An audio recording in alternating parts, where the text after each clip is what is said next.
औज़ुबिल्लाहिमिनश्शैतानिर्रजीम बिस्मिल्लाहिर्रहमानिर्रहीम। मुअज़्ज़ज़ नाज़रीन अस्सलाम वालेकुम। सऊदी हुकूमत ने यकतरफ़ा फ़्लाइट्स बहाल करने का ऐलान कर दिया है। पाकिस्तान की कौमी एयरलाइन PIA ने सऊदी अरब से पाकिस्तान के लिए यकतरफ़ा फ़्लाइट ऑपरेशन आज से शुरू कर दिया है। कौमी एयरलाइन ने सऊदी अरब में मकीम पाकिस्तानियों की वापसी के लिए यकतरफ़ा परवाज़ें चलाने का फ़ैसला किया है। तर्जमान PIA अब्दुल्ला खान ने कहा है कि यकतरफ़ा ऑपरेशन की वजह से PIA पर माली बोझ तो बढ़ेगा, लेकिन इस वक्त सऊदी अरब में मौजूद पाकिस्तानियों की वापसी भी कौमी ज़िम्मेदारी है। जिन मुसाफिरों की परवाज़ें 21 दिसंबर से लेकर 27 दिसंबर तक मनसूख की गई थी, वो तमाम मुसाफिर अब दोबारा पाकिस्तान के लिए जा सकते हैं। तमाम मुसाफिरों को एडजस्ट किया जाएगा।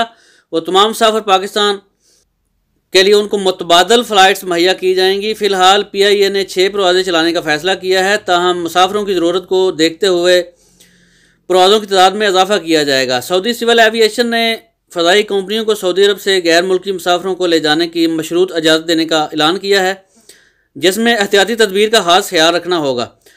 सऊदी सिविल एविएशन अथॉरिटी की जानिब से मज़ीद कहा गया है कि गैर मुल्की फ़ज़ाई कंपनियों के अमले को सऊदी अरब के किसी भी एयरपोर्ट पर उतरने की इजाज़त नहीं होगी।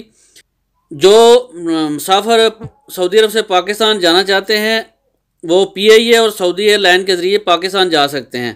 पाकिस्तान से सऊदी अरब के लिए तमाम फ़्लाइट्स फ़िलहाल मुअत्तल हैं। वो ममालिक जहाँ कोरोना की नई शक्ल वबा की सूरत अख्तियार कर चुकी है, इन ममालिक के लिए फ़ज़ाई सफ़र पर पाबंदी बदस्तूर बरकरार रहेगी।